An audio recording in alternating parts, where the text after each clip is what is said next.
Welcome to the International Connection. Today we feature an interview with Lyndon LaRouche from his jail cell in Alexandria, Virginia. Mr. LaRouche, let's begin our dialogue with you explaining 3 levels of knowledge. You've explained that often in your writings. Could you review that for our listeners? Well, that's an old one. Of course, it first became prominently treated in the Dialogues of Plato, and then it was in St. Augustine. Turns up famously as the thematic feature of Dante Alighieri's Commedia, and is, I guess that's the modern Platonic view, which I share, that mankind is born with 2 natures. In one part, we have the hedonistic impulses of beasts as children, infants, which are necessary for our physical survival, to know we're hungry and so forth. Yes. And on the other hand, we are human in the sense that we have these creative mental powers, which no animal has, which set us apart from and above the animal species. This is the reason why human society, unlike animal societies, is characterized, in effect, by scientific and technological progress. That is, if man were a beast, living with his biological potentials in the way that an animal might live, say a baboon, which is a comparable type, then the human species population potential on this planet during the Cainozoic would never have exceeded about 10 million individuals, and pretty poor quality individuals at that. Whereas today we have 5 billion. If we were fully deploying modern technology, we could sustain 15 to 25 billion. And we are about ready to make a leap technologically to a full decimal order of magnitude increase in our population potential, say with a second-generation fusion power and its implications. And beyond that, we have another 2 orders of magnitude of potential waiting us down the line once we master the so-called matter-antimatter reaction, which, of course, probably will be a century or 2 down the line. So that this characteristic, so as a result of that, we have the 3 levels are defined: the simplest, irrationalist, hedonistic level, the lowest level, which corresponds to Dante's Inferno canticle; the highest level, where we are purely involved and motivated by the implications of these creative potentials of mind, which is the Paradise, Paradiso canticle; and then the state in which we would like to achieve the qualities of paradise in terms of our level of knowledge and behavior, but we are still imprisoned to our immediate hedonistic impulses, which is defined as the purgatory. That, in rough, is the 3 levels of knowledge. All right, now how does that relate to the simple hypothesis and the higher hypothesis? Well, for example, in the case of formal knowledge, we have 2 types of knowledge that is what are called rational knowledge. One is rational knowledge as associated with people like René Descartes or Immanuel Kant, who are approximately comparable for this purpose. The Neo-Aristotelians, in whom rationality consists only in formal reasoning, as typified by the school book Euclidean geometry, that one starts with certain axiomatic assumptions and certain attached postulates which have a certain relationship to axioms. Then we presumably, if knowledge is truly consistent in a deductive way, that any proposition which we hold to be true in that field of knowledge is implicitly stated in the set of axioms and postulates in which we start.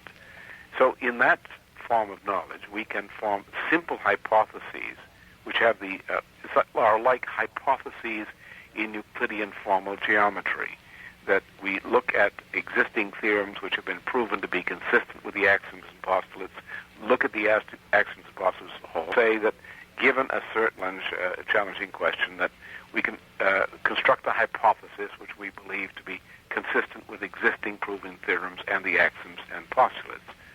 But then you come to the case as typified by a scientific discovery, a genuine, more fundamental sort of scientific discovery, which challenges the validity of some theorem which is otherwise perfectly consistent with a whole body of knowledge.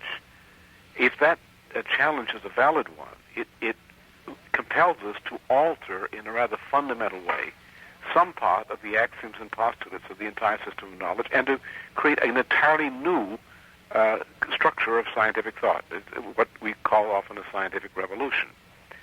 The fact that human progress is defined ultimately, scientific progress, in terms of progress in this way, fundamental scientific progress, scientific revolutions, compels us to look at the higher hypotheses which pertain to the revolutionary changes in axioms and postulates, whereas the simple hypotheses pertain to those which are constructed within, as, for example, a formal system of logic. All right. Now, have you glanced at or read Thomas Kuhn's book, The Structure of Scientific Revolutions? Yes. How would you relate what he says in the changes of paradigms over centuries? I would disagree with it. Of course, descriptively, as a mere description, Kuhn does refer to a number of things with which I would not disagree as phenomena. As to the cause and nature of these phenomena, I would disagree. My standpoint, Kuhn is sort of a pragmatic empiricist standpoint. Yes. I reject that. My standpoint would be that of people like Nicholas of Cusa, or Gottfried Leibniz, or the circles around Gauss, Dirichlet, and Riemann during the last century. That, in my view, and all my work in economics is centered on this, I should probably identify that my work in economics, my original discoveries, pertain to the showing in refutation of information theory that we can define differences in scientific ideas in terms of potential, implicitly measurable potential, in such a fashion that we can show a causal relationship between employed technology and resulting increases in the potential productive powers of labor. My view is that we can show historically, not only in terms of the physical economic changes which result from advances in technology, but from the very structure of scientific revolutions which cause these advances, that these are measurable relations, and moreover are not only measurable, but we can analyze these causally, as what I said earlier, from the standpoint of higher hypothesis. All right. Now, in your writings, you relate this, we'll call this a macro view of the evolution of man, to the importance of the development of the individual. And you suggest that synthetic geometry is very important for triggering off the creative processes in an individual's mind. I will read you a section from the book the EIR quoted. The EIR talked about you, and it's a book, Will This Man Become President? It says, the circle is the only self-evident geometrical existence. The definition of a straight line is the singularity, the diameter line, defined by folding a circle against itself. The point is the second singularity, the point at the center of the circle, defined by folding the half-circle against itself. Why do you see this form of education better than any other that's offered in, North America in the educational system? Today? Well, yes. I would qualify because we used to offer, in projective geometry, we used to offer synthetic or constructive geometry often as an aspect of the teaching of projective geometry. When was that, before World War II? Essentially, back in the old days, when I was a young fellow, of course I'm 66, which does date me in those respects. Yes. In that and in older textbooks and curricula, which I had, that is prior to my time, which I had encounters, in humanist education, classical humanist education, that was often the approach. You had Euclidean geometry often at a younger age, then you would have some projective geometry, and in the context of studying these geometries, there would be reference to so-called constructive geometry as such. This was usually for geometric topology, was a prerequisite to know this sort of thing. And then in projective geometry, you dealt with these topological problems, such as the isoperimetric theorem, in which that particular kind of thing I referred to there is an elementary commonplace. Right. Now, this, you have refined Humboldt's curriculum and people like that in the 19th century, and I guess what you've just explained up to World War II, you have refined that curriculum and made some new discoveries about, I think the phrase is self-similar conical spiral action? In a sense, it was implicit in the work of Gauss and his followers, and it was actually implicit way back to the 15th century Renaissance, implicit in the work of people like Filippo Brunelleschi, one of my favorite fellows. I was, by the way, I was thinking of having a cartoon published with Cristoforo Colombo, saying if you wish to discover new worlds, I recommend a map by Toscanelli. It's the kind of map that he actually contrary to the myth. But those fellows, and Nikos Akuza, who is probably the most rigorous mind of the century in theology, mathematics, and physics, as well as theology, and of course people like Leonardo, who cannot be overlooked. This sort of thing is well established up through the time of Riemann, and the work of one of Riemann's collaborators, another favorite Italian of mine, the Beltrami, Eugenio Beltrami. So that if we look back at what these people had done, the process by which they had done it, and the vindication that their work has received in, say, the past 100 years, for example, Riemann's vindication through work on relativity, that sort of thing, well, then we say, well, why don't we go back to the curriculum that they had and incorporate in that curriculum those revisions which correspond to the results of their contributions? So I wouldn't overstate my originality. It's just I think I recognize something should be done and had some originality in proposing that it be done, whereas actually they had done all this work themselves. All right. Now, what point did Riemann influence you? Was it in the 50s or the 60s? When did you make your breakthrough? I first encountered Riemann in the early 1940s in first exposure to university. It's a way of, actually, it was an exposure of getting away from what I considered very dull classrooms. Yes. And I ran into him through the work of Luther Fowler Eisenhardt on Riemannian geometry. And I was misled. So I was put off Riemann by Eisenhardt because I didn't think that, later I would say Eisenhardt's representation was not a truly intelligible one. But then in taking up the refutation of Norbert Wiener's information theory, particularly his Boltzmannian conception of information theory, his H theorem, negative H theorem, fallacy of that, and working on economics, I was led naturally to the work of Cantor on transfinite orderings. And from Cantor's standpoint, I realized that Cantor's work had come out of this critique of the nonlinear forms of truly nonlinear forms of Fourier analysis, where Fourier analysis breaks down, and thus realized the significance of the hyperbolic trigonometric point sets in a Riemannian domain. That showed me that, okay, I've got to go back to Riemann now. So about 1952, I became, after coming out of a year intensively working on Cantor's work, I went back to Riemann, and this is one of my fellows. This is the fellow I should have been studying all along. Yeah, now that was in 52. You really then made your big breakthrough in 57, 58 for some auto situation. No, well, actually, that was my forecast, economic forecasting. I immediately after 52, I had myself had all these this knowledge of the principles of physical economy worked out. That is not only Leibniz's notion of that of the early American system people, but also some contributions to my own. And like most people who've made a discovery of that sort, I was rather zealously committed to exploring this wonderful object which I just had created. So I got into forecasting, and after a successful forecasting of the time of the outbreak of the 1957 recession, which I did in a business connection, actually, I realized, well, all right, I've succeeded in one whack. Let's go take it a bit more. So after my success in forecasting not only the timing, but the nature and implications of the 57-58 recession, I took a longer shot.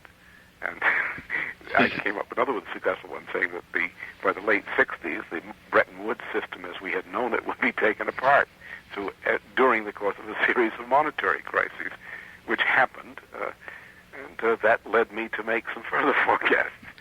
Now, that one for the Bretton Woods was made in 59, 60, 61? Well, I actually made that in the first one on the Bretton Woods, yes, was 59 to 60, 61.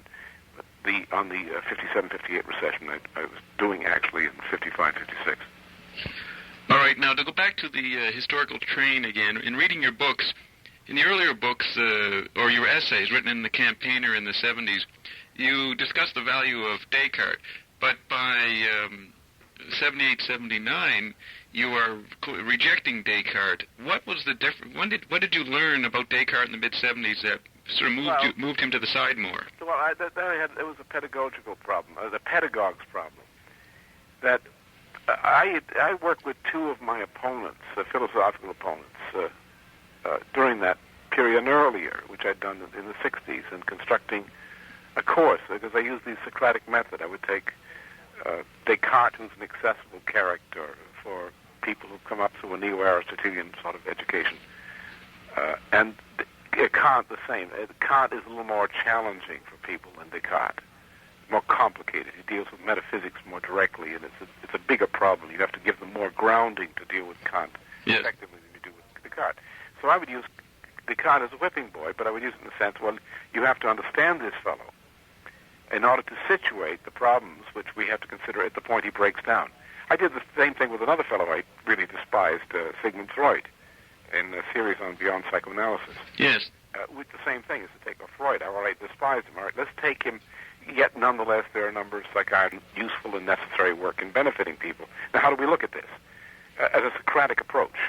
And then, of course, pointing out what is inadequate. And in all cases, it's the same issue. The issue is, where does a formalist approach, as distinct from a purely hedonistic irrationalist, where does a formalist approach break down, which for me is the beginning of knowledge. But after the mid-50s, I began to realize that I should not do this with Descartes, because this tends to cater to pro-Cartesian views. I found it a bit more dangerous than I had previously estimated. I didn't really change my view about Descartes, but I found his ideas to be a little bit more pernicious than I had previously estimated.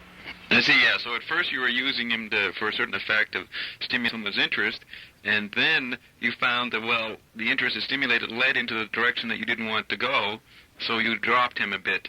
Now, when people block, you're trying to make a point. You set up an argument to get a concept across to a student group, for example.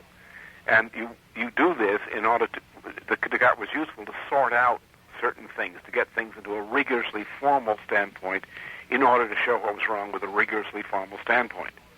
But then you find they don't make the next step. They just stick to the rigorously formal standpoint. I see. So I don't like that. That's not what I intended.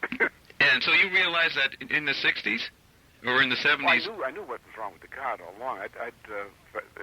Way back in my youth, I took the list of generally known modern philosophers from the 16th through early 19th century, and it outlined this study program for myself as my encounter with puberty, I guess. But so I rejected Descartes in favor of Leibniz in that period. But the problem is how you have in knowledge, in teaching, you have two problems. One, you have to get away from sheer arbitrary irrationality, the prejudice that people bring into the classroom and so forth, and say, well, let's get this in an orderly fashion at least. Let's give that much to Aristotle. Let's get your knowledge in a consistent, logically organized form. And then say, well, now we know this is not the truth, but it's very useful to put it in this form because this enables us to conceptualize what we have to do to correct formal knowledge to arrive at what really is the truth. And so I was using all kinds of devices to try to get students to focus to that point. My idea of a course was always to bring the course to precisely that point, is to present an orderly, logical form of representation of the field, then show paradoxes which flow necessarily from even the cleanest, most rigorous treatment of that field, and then show what the solution to the paradox is, and hope that the light would go on in the student's head, and the student for himself or herself would have realized, oh, yes, this is the solution, and experience the creation of the solution, so to speak, in their own mind, which is always my pedagogy. I like to teach that way. I wouldn't enjoy teaching under any other circumstances. All right, now, when did you first really start teaching students? Was that in the 60s at Columbia? In that period, I decided that the New Left was probably the most dangerous, erosive force which had been designed to destroy Western civilization from within. And yet at the same time, the people against whom this was directed were some of the most valuable and sensitive young minds of that period. And the war, which was an atrocity, was the motivator. And I said, yes, we have to oppose this kind of policy in Southeast Asia. It's the wrong policy. It is not consistent with the United States' interest and traditions. Well, were you living in the village then? Yeah. So I just went in and I decided, well, I'm going to teach something on campus. We're going to go into these radical so-called milieu, anti-war milieu. I'm going to teach my course. I'm going to take Marx as the whipping boy. I'll teach the question of what Marx says, show what's wrong with him, and deal with things on that level, which is, I thought it was a very good idea, and I still think for that period it was a good idea. Yes. So you live in the village during the 50s? No, I was living on Central Park West, working as an interim management consultant, as I would do management consulting up to the point I had enough money and to do the coast for a while, doing the things I preferred to do. Yes. And then as the money began to run down, I would say, I got to go out and do some more management again. And that's the way I lived. But you did move and live in the beatnik zone in the 60s. Well, that wasn't beatnik, it was just cheap. I see. It was no particular ideological statement. The rent was cheap, and the quarters were reasonably clean, and I could work. Yeah. All right, now, just refocus here. So I think it was in your essay in the campaigner on this, the secrets known only to the elites, and you talk about the three levels of knowledge. You do talk about the major minds, major figures, putting on the myth of the time and using it to stimulate new breakthroughs. That's what you mean by using Marx or Descartes as a whipping boy. That's right. Taking something that's accessible to people, it's in their context, and then working with that. That's right. It's the Socratic method. If you go into any culture, how do you work with the culture? You're dealing not only with the language, in a way a language is used, you're dealing not only with certain objects of knowledge, you're dealing with accepted ideas. And within in society, every stratum in society has its selection of ideas. If you wish to communicate with people, generally, you have to say, all right, now here's something you know about, or you think you know about. Let's discuss this. And present what you have to present as a lawful development of Socratic criticism in the process of dealing with that frame of reference. I find that in any society that I go into, and I'm having contact with a lot, that you have to, first of all, understand the nation, the culture you're dealing with. Learn to situate what you have to say in terms of the reference of that culture. Then you tend to be understood. If you don't, well, then you tend not to be understood, however well-meaning you might be. All right, now, it was in the 70s, I think you discovered that Riemann was being used by British intelligence at Aldermaston. Am I right there? Well, Aldermaston is a very funny place where they sort of store things, whether they intend to use them or not. It's in the tradition of the old London Royal Society.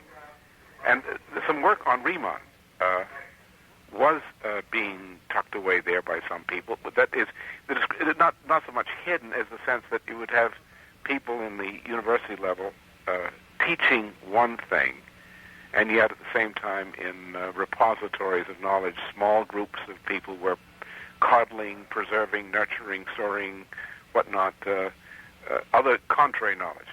In the Riemannian physics. This was particularly relevant to, of course, the fission and fusion processes. The discovery of a fusion bomb involved Riemann directly, explicitly, and in the United States, Britain, and the Soviet Union.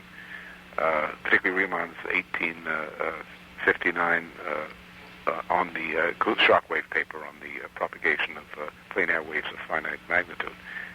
So, and this was very relevant at that time to our work on control fusion, particularly where we were emphasizing what was called laser fusion generically, in which this kind of nonlinear organized process, which can only be approached in a Riemann surface function way, was paramount. And we were having a big fight to try to get that out into the open. And we had some fellows in Britain at that time, among others, who were saying, no, we don't want to revive that stuff again. Okay, now was that before the KGB assassination? No, it was after. In mid-70s? Yeah, of course, the Soviets never liked me, but they didn't consider me much of a problem, and so they would be nasty. The Communist Party, U.S., tried to wipe us out physically. and they were very unhappy when they didn't succeed back in '73. And then the Soviets were running the same year to East Germany and elsewhere, were running a nasty operation. They did kidnap and drug one of my associates, and which became a celebrity at that point. That was Christopher White? No, that was Christopher White was actually drugged. It was probably one of these derivative things, where it lay among more the Soviets were involved, but it wasn't only the Soviets.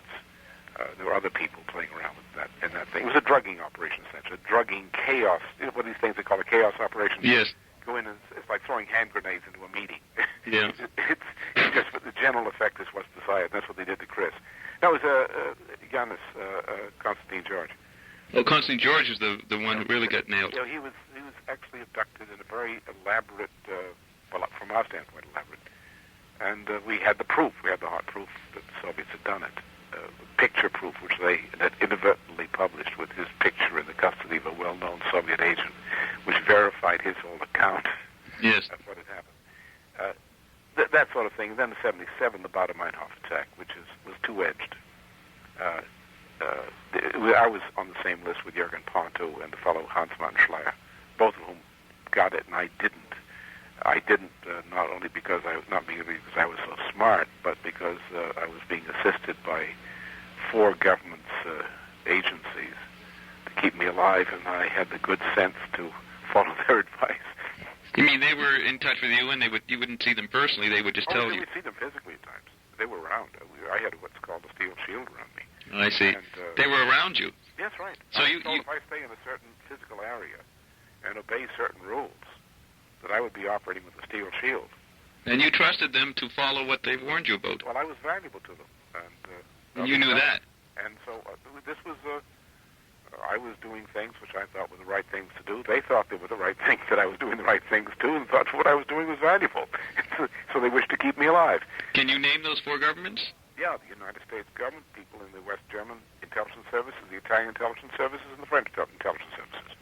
All right, and Israel was in there helping you at one point. That was later. That was in 1981. All right. Now, just to go back, it's interesting you were talking about how using Descartes for students, how it might lead to the direction you didn't want it to go. The New Left and what you call the Aquarian conspiracy paradigm shift has generally in its books an anti-Descartes, what they call mind-body split approach. In other words, they're against Descartes too. In a sense, but there is that's the right. distinction. Your bridge point on that is, you probably know of course, Professor Noam Chomsky. Yes. Chomsky is the bridge point for that sort of thing. Teilhard de Chardin is the bridge point. The Chomsky is a fellow who has characterized his linguistics as based on deep Cartesian structures, and yet his linguistics is irrationalist. Right. He criticizes Descartes. That's right, but he adopts also at the same time adopts it. Well, isn't he trying the same technique where he's putting on... But from a different standpoint. Yeah. He's taking the same point of reference, Descartes. He takes the deus ex machina of Descartes, which is the fallacy I take. He takes it and goes in the opposite direction from the one I do. Now, why do you think he does that? Well, Noam Chomsky essentially lies between 2 figures, Karl Korsch and Bertrand Russell. Yes. He's Professor Harris of linguistics of the University of Pennsylvania, who is, in a sense, his spiritual father in his adopted profession, was a Bertrand Russell Robert Hutchins protege from the 1938 period. I see. So he's a Bertrand Russellite, but he's also the Frankfurt School via the Korsch, the anarchist tendencies or anarcho-syndicalist tendencies of Karl Korsch. Yes. But he is essentially Frankfurt School, Lukács, cultural paradigm shift. He is actually an Aquarian.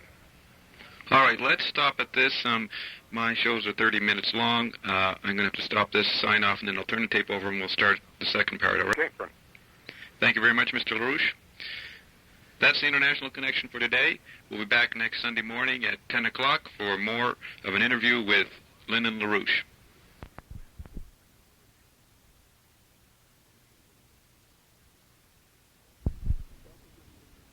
Welcome to the International Connection. Today we continue our interview with Lyndon LaRouche from his jail cell in Alexandria, Virginia. All right, Mr. LaRouche, we ended off with describing Noam Chomsky as actually an Aquarian. Can you give the metaphysical, intellectual currents that lead into that classification? Well, it's a very old one. Civilization, as Friedrich Schiller, in his famous lecture on history at the University of Jena, divided all Western civilization between two currents, principal currents. One which is whose prototype might be the Lycurgan constitution of the Spartan slave society. The opposite being the Republican constitutional law typified by the work of Solon of Athens. The Aquarian format, the Aquarian matrix, while it comes out of the ancient Dravidian, so-called Harappan civilizations of pre-Aryan India, and comes up in the Ishtar, Astarte cults of the Middle East, essentially in Western European civilization is a reflection of this long continuity of the Lycurgan Delphic model, whereas we who represent, say, the Augustinian heritage represent in that sense, the model of Solon and Socrates, in the same sense that Augustine defines the distinctions between the Socratic and Christian point of view. All right, now the IMF's policies of austerity conditions, limited conditionalities, is that the phrase? Or whatever they want to call them. They do call them various things. Yeah, now that is that motive fits in with the Spartan model. Right. The idea that society is ruled by an oligarchy which is usually composed of families, sometimes in some cases mixed with a priest caste, as the Middle Eastern Magi, for example, typify that, or the Chaldeans before them. And ruling society in the model suggested by the gods of Olympus, a group of families made of mortal individuals, but families deemed to be more or less immortal, as a collection of common and conflicting purposes, sometimes putting daggers in each other's backs, but nonetheless ruling society and keeping a social order based on rule by the oligarchs of Olympus, and keeping all the other fellows down. Imperial systems are part of that. Okay, in light of what you just said, could you talk about the fondi? I've read your descriptions of it. I understand in a way, but let's review what the fondo, or I don't know which one's the plural word. Fondo is the singular. The model was based, the fondo was a creation essentially of Venice in its modern form, and is associated more broadly with the institution of the Lombard banking, or the financial interest behind Lombard banking. Yeah, that was banking. That was an area, region in the Mediterranean. And right. This actually comes out of Phoenician or Canaanite traditions, but it's in the Roman form. The fondo is based on the model of the patria familias under Roman law, in which the difficult thing that some people haven't understand the fondo is that the fondo, which is a family financial institution essentially, is a form of corporation in which stock is owned by the members, or partnerships are owned by the members of the family. It's rather not the case. In point of fact, in the true fondo, all of the property and all rights are embodied in the fondo as a personality, as a corporate personality, with respect to which the members of the family are simply appendages. Well, what is that corporate? Is that money? It's the medium of money itself? It's all kinds of wealth combined together. You take all the assets of an extended family of wealth. Yeah. Pool all the assets in a corporate fashion. Put them under a common management. Pick executive officers for the management who may or may not be members of the family. Then this corporation so formed becomes the arbiter with powers in life of death, like that of the Roman paterfamilias. Yes. Over all the members of the family. So the corporation decides which family as an heir is going to inherit what, how much, and how long they can keep it. The power to disown the member of the family. The power to adopt a new member into the family from outside the family, biological family, that sort of thing. Well, it's kind of like a majority concept. No, not majority. It's actually the corporation has a continuity. The fondo implicitly, is a corporation soul which has the power of life or death over its members. Not by majority rule, but simply by it's a kind of monarchy. Yeah, just for the sake of preserving the notion that what they own is valuable. Preserving the family as a force. It's more than ownership. It's more than property. It's preserving the family as a force. It's biological. That's right. That is putting the individual, not the family as a collection of individuals, but the family per se as the individual. And the individual human being as a member of the family, adopted or biological, merely as an appendage of the family. For example, like, say the royal family of some country decides that such and such an heir is not going to be king. Yes. Well, the royal family has the power in that country to decide that. That the member of the family has no absolute rights, no sovereign rights as an individual. So it's the name is what they're preserving. Essentially, or the force associated with the name. Right, and then you have the spin-off philosophies of nominalism and symbolism, which reflect that, right? Exactly. I see. And that's another version of embedding yourself in sensory data. In part, it can lead to that. Yeah, which leads to hedonism. What you get then is that as philosophies are presented, that the kinds of social institutions which rule society find certain philosophies and certain implicit philosophies of this to be agreeable to those social institutions and others not. So that we have this between social forms and ideas for practice, we have a converging sort of tendency for practice. So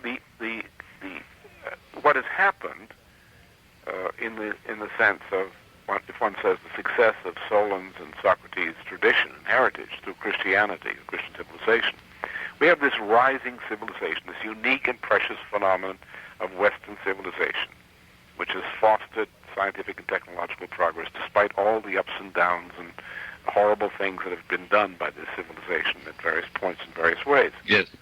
Now, someone comes along and says, we don't like this. And we particularly don't like what happened in the Golden Renaissance, as John Ruskin and his company said in the English language, for example, back during the 19th century, or as Dostoevsky and Nietzsche and Berkat and so forth also said. Yes. And these fellows say, well, how do we get rid of this thing which was called the ideas of 1789, which actually means two quite different things. One means the Cartesian Enlightenment, the other thing means the American Revolution. They're quite opposite things, but yes. Nonetheless. How do we get rid of this commitment to the constitutional republican form of society? How do we get rid of natural law? How do we get rid of the commitment to the fostering of technological and scientific progress for the benefit of the development of each and all individuals? Well, I say we have to have you just can't crush these governments that keep springing up as long as these ideas prevail. What we have to do is eradicate the influence of these ideas. So they say, let's have a cultural paradigm shift which eradicates the Christian Socratic tradition. And there's forms in the Nietzsche and the John Ruskin forms are typical. More significant in the outrightly Satanist things today in the English-speaking world are the ideas of Aleister Crowley, H.G. Wells, Bertrand Russell, and so forth, which are outright Satanism. Yeah, now the average North American may think that they are fringe philosophies, but you maintain that the influence of Crowley is very involved in this fondy level of oligarchic control. In the English-speaking world, very much so. We have a problem in New York, a great embarrassment to the Episcopal Church, or the Anglican Church as a whole in North America, in the Diocese of New York City, that Bishop Paul Moore of that diocese is the sponsor of a leading Crowleyite organization, the Lucis Trust, formerly known, created early in this century as the Lucifer Press, which is when Crowley was controlling the Theosophists, he had a magazine in Vienna called Lucifer, which was a Nietzschean sort of thing, the worship of Satan in the name of Lucifer. And this became, in the 1920s, the Lucis Trust of London and New York. And the Lucis Trust is the center of organizing of Satanism in the United States today. and has some very influential Americans associated with it. So this is a very powerful minority faction within the Anglo-American liberal establishment. All right, now to go back to the Fondy, this dedication or commitment to the corporate entity means that they would not hesitate to assassinate, murder their own brother or sister, father, mother. This is the Dionysian concept, actually. Dionysian concept. Yeah, the cult of Dionysius, the Phrygian cult of Dionysius, which branch of the Sibylline cult. Yes. Which recruited young people from the cities to go back and murder their siblings and parents in the cities. That were not following the Fondy. This was the way of bringing down the cities. We find this in Hesiod. Huh? Yes. This hostility to the city-state, the Republic city-state of Ionia. And of course, the Athenian tradition was very much influenced by the Ionian one. Yes. So the Dionysian cult was directed against the Ionian city-state republic form. And one of the weapons was the cult of Dionysius, which would draw youth from these cities into what we would call today something like the rock sex counterculture. And they would go off and have these orgies of dancing and intoxicants, including drugs, get themselves all whipped up in condition, become rather satanic, and then obey the orders of the cult and go back and murder their parents. We might say like the Bottom-Einhoff gang, or something of that sort. Yeah, murder their own parents, but the thing I was talking about is that the average citizens probably would find it hard to imagine the ruthlessness of the Fondy to kill their own members of the family. Oh, they do it commonly. So-and-so is a problem. So, yeah, they don't... Well, they usually prefer to kill other families. It's much more sporting. Like the Venetian Orphic mysteries, which they act out with blindfolds at night, where the bravos of Venice used to go out under the cover of darkness and behind a mask do that which would have been prohibited by daylight. Yes. All right, so we established how the Fondy are ruthless, and therefore it's no problem for them to set up assassinations of major leaders, political leaders, business leaders. I mean, if they would kill their own kind. Just take the case of Barbara Marx Hubbard, who's written a book which is sort of the underground Bible of the whole section of the Satanist movement in the United States, and to some degree, I presume, in Canada. She advocates that there's a quarter of the population, which generally we would call Christians and Jews, who ought to be exterminated, and herself and her kind to be the people on the pale horse who will go through society and purge it of this lower quarter. Of course, she advocates murdering Christians. She wouldn't say that correctly. Well, you read the book. She advocates murdering a certain quarter, lower 1/4 of the population. For what reason?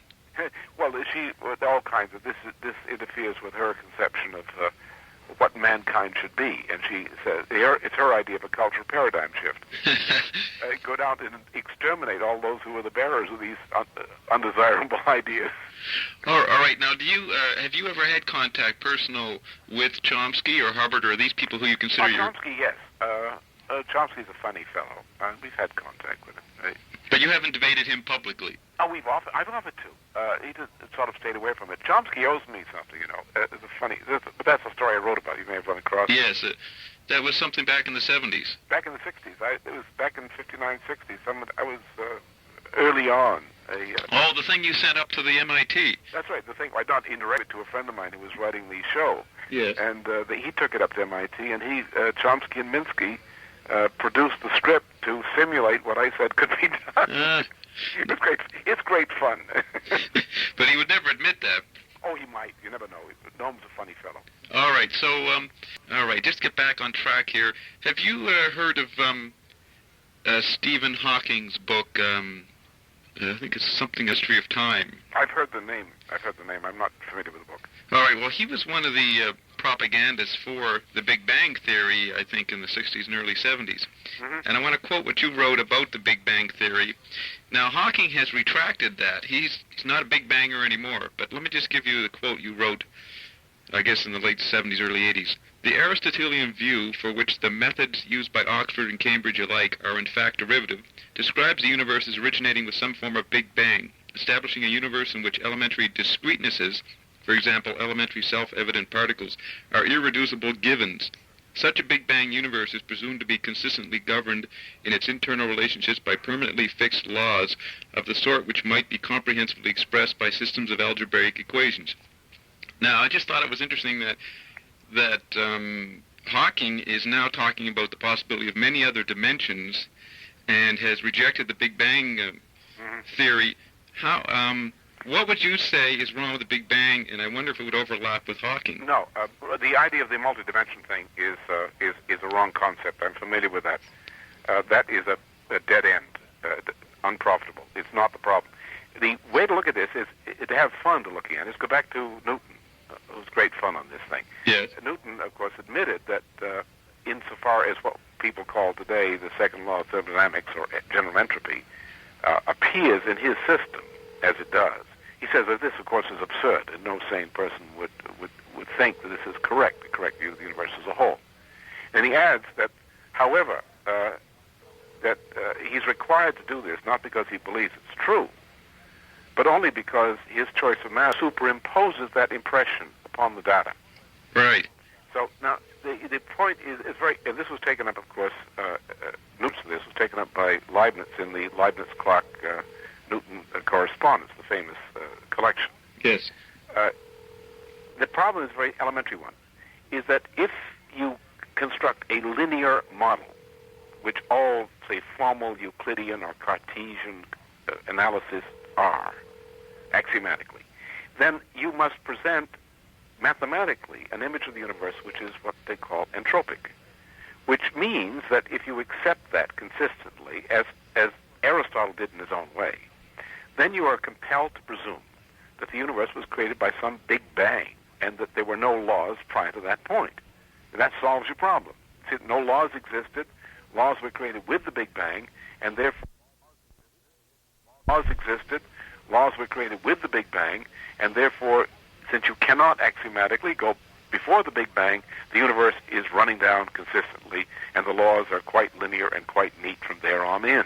Right. Now, the new science of chaos, they call it. Right, same thing. That's fitting in with that paradigm. Same thing.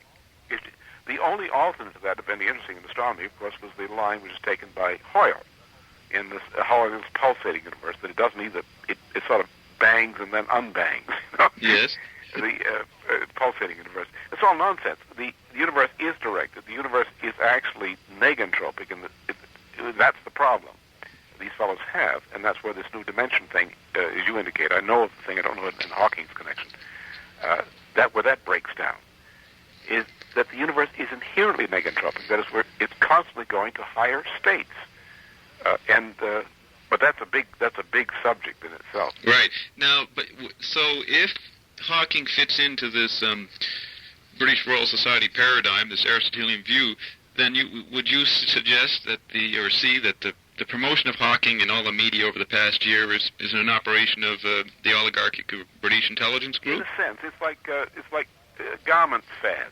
It's like new styles and hats and shoes and clothing. The hemlines go up and the hemlines go down. Yes. And in the science community, which is to a large degree more of a religious cult than science, at least in the politics of the publish business and the referee system and whatnot. Yes. That they have to have these sort of things to talk about. And, for example, we had this business about the nuclear freeze, or this horrible thing that's going to happen, nuclear winter, which is cooked up as a propaganda piece on a Soviet computer, run through some complicit fellows in the West, and it was all over the press for about a year. Then we had the greenhouse effect, which has been kicking around for a while, never existed. They had and also the ozone hole over the Antarctic, how all kinds of things were causing this. They had this recent conference on meteorology, and the greenhouse effect, the data showed it doesn't exist. And the ozone hole, which they'd been studying for some months earlier, had suddenly closed up and disappeared. That was announced at the conference? This was one of the disturbing things of the conference. People were going to present theories of why the ozone hole was expanding and going to destroy the entire planet. And by the time someone said, well, we couldn't take it off the agenda, it wasn't there anymore, you know. And the greenhouse effect wasn't there. There are meteorological problems, such as which are associated with the drought pattern, the aridity, the widening of the aridity belt.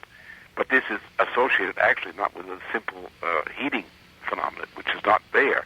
What it's associated with is weather instability pattern, increasing instability. For example, we're going to have a great deal of food loss in Canada and the United States because of warmth during part of the winter season, which encouraged certain crops to begin growing, and then the sudden Arctic freeze in late January, the beginning of February, which came down, or beginning of February, which destroyed this. Now, that's going to cause food shortage. We have areas of the world where we don't have an absolute shortage of rainfall, but you have alternating periods of drought, extended periods of drought, with torrential deluges, as we had in, say, Bangladesh last year, in the, following the previous year's monsoon problem. Then we had the same thing in Sudan this past year, the torrential deluge where they got about 1 year's rainfall delivered that year, but all in 2 days. So at these extremes, so there are problems, but the general kind of thing that becomes popularized as science feature feds in the newspapers, most of this is usually garbage, but I suppose they have to keep coming out with something new. Yes.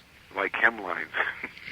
Now, you relate the weather instability to the destroying of the Amazon forest and that as a result of IMF conditionalities on those Ibero-American countries. Not just that, there are other things. For example, there's an entire island in Indonesia which Japan just stripped in a similar way. That sort of thing. We've been working on this, as you know, for, now 15 years on this particular problem. Who's been working on this? Well, I have. Yes. So that's, now we come into the next quote, which is why you recommend moving from nuclear to fusion technology. Is it fusion? Yeah, well, both. Second-generation fusion, and I'm currently looking a little bit further to the future, since I see the second generation of fusion as scientifically now clearly in sight. I'm looking at, let's look at the next one, matter-antimatter reaction, which involves some very interesting things, and I feel like I like to keep going ahead to the new frontiers beyond the ones I've already explored. All right, here's a quote written in the early 80s. Although long-term economic growth must be based on vertical advances in technology, for the next 2 decades, we can inaugurate a great expansion in total and per capita production of wealth globally, beginning with the horizontal application of current plus emerging state-of-the-art high technologies exported from industrialized into developing nations. This horizontally based expansion must be used as the material basis for developing adequate potentials for vertical expansion. Could you elaborate just a bit on that, the vertical and the horizontal? For example, productivity and potential population density, which includes the potential level of material existence of populations, longevity and so forth, correlates with increases in the quantity, one may say for first approximation, the quantity of energy available per capita and per hectare. So therefore, if we can produce very rapidly a large amount of energy, usable energy, and distribute it, we have the means for increasing the productivity of labor and the potential population density in many parts of the planet. With that, we can use existing capital goods technology, state-of-the-art sort of things, which already exist, and just pump them out in proliferation, expanding our capital goods, machine tool-related industry for that purpose. Thus, we can get very quickly a very significant increase in the productivity of the planet.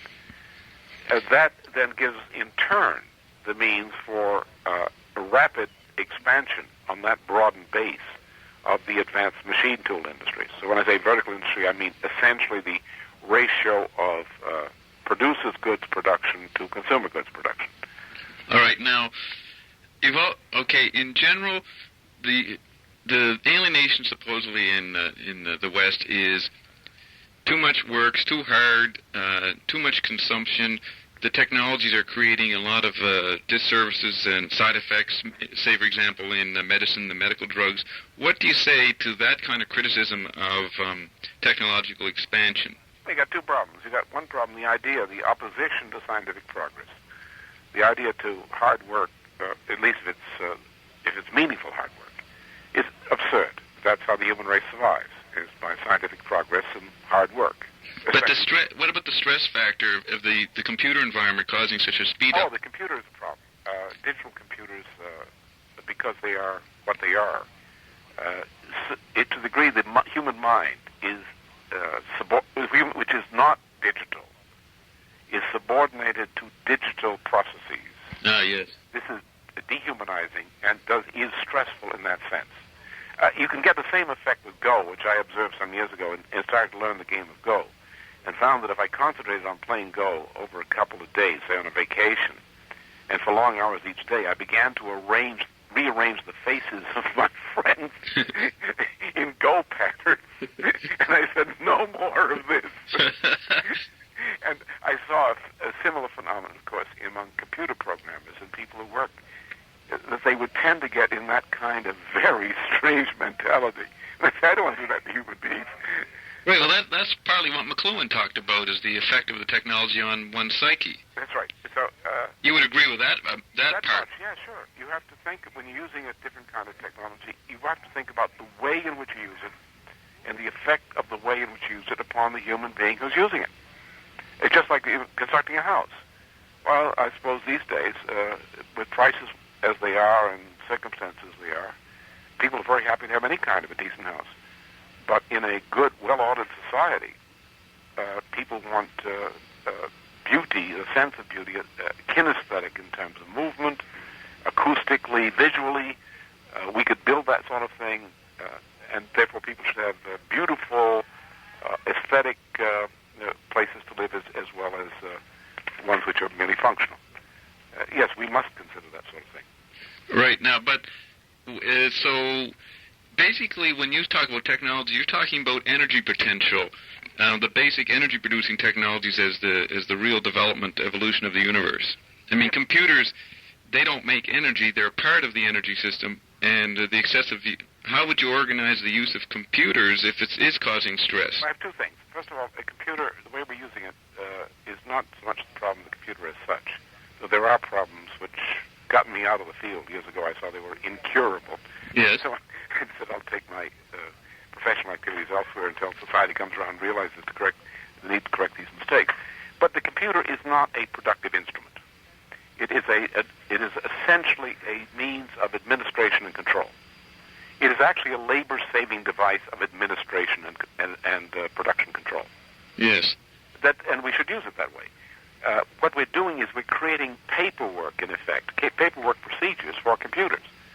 We're allowing the amount of computer potential to be used, or to expand the amount of nonsense supplied to computers, to use them up to the level of their potential, rather than saying what should society be doing, and use the computer as a labor-saving device. It's wrong. The problem is its changes in nature and increases of man's power to control nature per capita, which is the measure of productivity. Not this. This is a useful helping device if it's used as a helping device. And so the whole mythology of moving into a post-industrial information society is this fetishizing and obsessiveness, use and overuse of the computer world, then. Well, it's actually, there's a fascist element to it. Fascist, or I'm saying fetishist? Both. Yeah. There's a relationship between the two. Fascism essentially is the elimination of reality and its substitution with a rather nasty symbology. Now, this is what I fought Wiener's information theory on, because it contained that implication, that absurdity. And in his book, following his cybernetics, his human use of human beings, where he pronounced himself a socialist, he also pronounced himself, in my view, a bit of a fascist. Yeah. With this kind of information theory. It's destructive. It's terrible. Awful stuff. People aren't eating. We have a lower standard of living than we had 20 years ago. If you use physical market basket standards, we're now proceeding to kill old people because we can't afford to meet the pensions and the medical care. What Hitler had done, if we found that on Hitler's roster, which we could have, we'd say he was a terrible fellow for doing that sort of thing, but now we're doing it. Yes. So we've got our values wrong. We're in the worldwide food shortage. This year, cereals, grains, so on, will probably the production will reach about 60% at best, the minimal requirement for the human population as a whole. And yet the international institutions and national agricultural institutions and others are saying we must set aside more land, which is mass murder. All right, now that's a very good topic. I have some information on that. Let's end today's interview on that point, and we'll continue next week from that area of thought. I've been speaking with Lyndon LaRouche in Alexandria, Virginia. That's the International Connection for this week. I'm Bob Marshall for CKLN. We'll be back next Sunday at 10 o'clock in the morning. Welcome to the International Connection. Today we continue with our interview with and dialogue with Lyndon LaRouche from his jail cell in Alexandria, Virginia. Mr. LaRouche, we ended off last week talking about the IMF debt for land, wilderness land swap. Just before we get into that, Bucky Fuller was very prominent in the 60s and 70s, and he generated he was interpreted as a cultural optimist based on the man's ability to make and invent new technological environments. How would you distinguish yourself from his cultural optimism? Who's that? I didn't catch that. Buckminster Fuller. Oh, well, yes, in general, but not entirely. He was an interesting fellow. You mean not entirely you would separate, or you would be... I would say some points of agreement, some points of interest. But his essential starting point is different. He was an old-fashioned fellow, and it defined his sense of achievements in those terms, many of which I found agreeable. But old-fashioned in what sense? Well, the old-fashioned side of technological progress, the side of achievement. He would build things, and he liked to build things, or cause them to be built, with innovations. He explored things. He experimented. Yes. And that's from a different standpoint than I would, but I'm not unhappy with anyone who experiments and builds things. Yes. I think that's a positive thing relative to what we see flourishing today. Well, how would you distinguish yourself from him then? What was your style? Philosophically, for example, even on geometry, which is, of course, one of the areas he was concerned with, on architecture. Oh, yes. I've been involved in some of these things because in projecting a certain research near the asteroid belt, I had to provide a base for it. So I had to worry about a colony, a permanent one on Mars. And in worrying about a permanent one on Mars, I had to be responsible by defining what a habitation on Mars would be like. Taking advantage of things like some of my friends who had done the work for NASA and other institutions on the Moon project. And therefore I had to involve myself in more seriously in architecture, city planning, than I had before, which impelled me to look at cities in the Sahara, which impelled me to look at old cities like Siena and so forth in Europe with new eyes, that is, cities which had been planned on principle, that lasted for a long time, and which had functional as well as visual beauty in their organization. So it's my standpoint in that respect is different than his. My standpoint is more that of Leonardo da Vinci than his. Well, what is that standpoint? I'm not sure the... Well, the harmonics, that the living processes are defined by these nonlinear harmonics characterized by the metrical characteristics of the golden section projections. Right. Would you say that he was more of a linear type then? Yes, right. I see. We take Kepler's... you can take all the work of Buckminster Fuller in respect to architecture, similar geometric propositions, and look at the published works of Kepler as they bear on geometry and geometries, and compare them. And to me, the distinction is quite clear.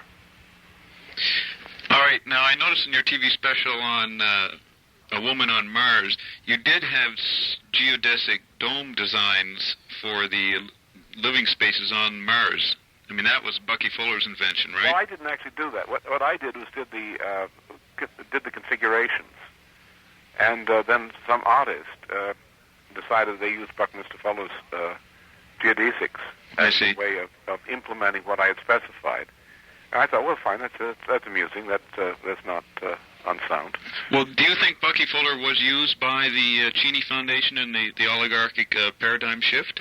Well, I don't know. In a sense, the Cheney Foundation is. The Cheney Foundation, interestingly enough, has been poking around on my work on harmonics recently. Is that right? Yes, they're sort of a cultural collecting society, typically Venetian. They're run by the local abbot, the Benedictine abbot runs that thing on that island. In Venice. Yeah, right, on the San Giorgio. Yes. So Venice has been a place where they collect the works or samples of the works of all kinds of people, including their traditional enemies, just to have the archive there, one copy of everything, sort of a Noah's Ark of every species of idea of friend and adversary. So that, sure, they would play with him. Well, that's the encyclopedic tradition, isn't it? The idea of collecting things and really not moving into new invisible realms of technology. They probably would, if they caught me dead, they'd probably stuff me and put me on exhibit someplace. In Venice. Right, or something like that, yes. But that's another point, is the Aristotelian tradition is encyclopedic, and the Platonic tradition, which you're part of, is not encyclopedic. That's exactly right. And nominalism comes out of the encyclopedic tradition, because you're sort of worshipping the names for things, the labels for things, and missing the process.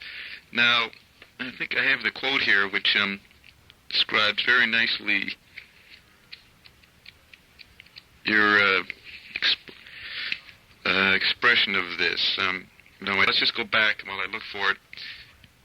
We were talking about Bucky Fuller as a linear physicist or a linear architect.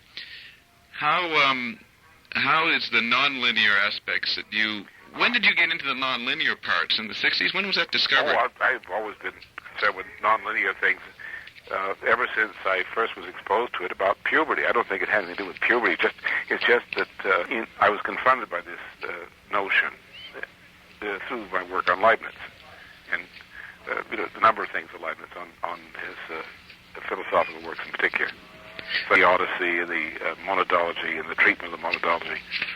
Well, what is the nonlinear? Well, essentially, what this involves is how is number defined? How is space, purely continuum space, quantized? Questions of scale, all that sort of thing. Essentially, it arises as a constructed geometric notion that if we start with a continuum, which is based initially on the root idea of circular action, and takes into account the non-algebraic curvature, which is derived from circular action, that what you generate is a continuum in which what appear to be mathematical discontinuities are lawfully generated in a harmonic way. The result is... Harmonic, you mean musical? Harmonic in the same sense that Kepler or Plato would use the term harmonic. All right. That, therefore, as Cantor's theorem, of course, was that given a mathematical process which was physically continuous, then in that case, the number of discontinuities which lie between any two points in the continuum are innumerable, implicitly innumerable. Then there's the more general formulation, which is what I worked on, is that given a continuum which is undergoing a phase change, a Riemann surface type of function, that the rate of change of density of singularities within interval is implicitly innumerable. So any process which is characterized by these kinds of apparent mathematical discontinuities as an integral part of an actually physically continuous function, that any process of that type is what we would probably call a nonlinear function. I see. Nonlinear is sometimes used in other ways to simplify merely transcendental functions, which are not truly nonlinear. What? Transcendental functions, like the so-called trigonometric and related functions. Yes. Which are not nonlinear in the true sense. It's the non-algebraic functions which are the true nonlinears. Are you familiar with McLuhan talking about acoustic space versus visual space, and that acoustic space was nonlinear, and that the electric environment had this acoustic space, maybe not technically harmonic, but a sense of musical view of the universe under electric conditions? Are you familiar with that? No, but I would say that's not true. That because it's based on sensory data? No, that acoustical phenomena are electromagnetic. They're not in Maxwell's electromagnetism, but in electromagnetism as such. This is where we get the nonlinearity in nonlinear functions in spectroscopy today, are associated with a overcoming fundamentally the misconceptions which are associated with Maxwell's electromagnets. I see. All right, I found the quote that relates to this. You say in there's another book called Will the Soviets Rule During the 1980s? That title is an accurate prediction, isn't it? Would you say... That's not so much the Soviets as such, but that's a catchy title, and I think an appropriate one. Yes. Essentially, we're talking about, are there those in the West who, as they did in the trust phenomenon of the 1921-27 period in the United States and Britain, are they prepared to enter into the kind of partnership with Moscow, which in effect leans toward establishing a world federalist condominium, which is sort of divide the world between an Eastern and Western division of a one-world empire. That's what I was concerned about. Yeah, and you wrote this book around 1980, and right. You would say that happened. It's happening now. That is what is happening. That's what Kissinger's current policy is. Yes. All right, here's the quote in that book. In the Platonic view, as replicated in the metaphysics of Ibn Sina and reviewed by Cusa and others, the universe is primarily a continuous process of creative self-development. This is what you mean by negentropy. Right. The apparent laws of the universe in any of its aspects or phases at any point in time may indeed appear to be of the fixed form associated with a domain governed by a fixed physical action characteristic. However, such fixed laws are nonetheless relatively ephemeral, in the same sense that we have an empirical succession of inorganic living processes and reason in the development of our planet. Each of the latter three domains of planetary activity are distinguished by different fundamental characteristics, and yet the various domains are mutually efficient in respect of causality, and the higher domains have emerged from self-development within the lower.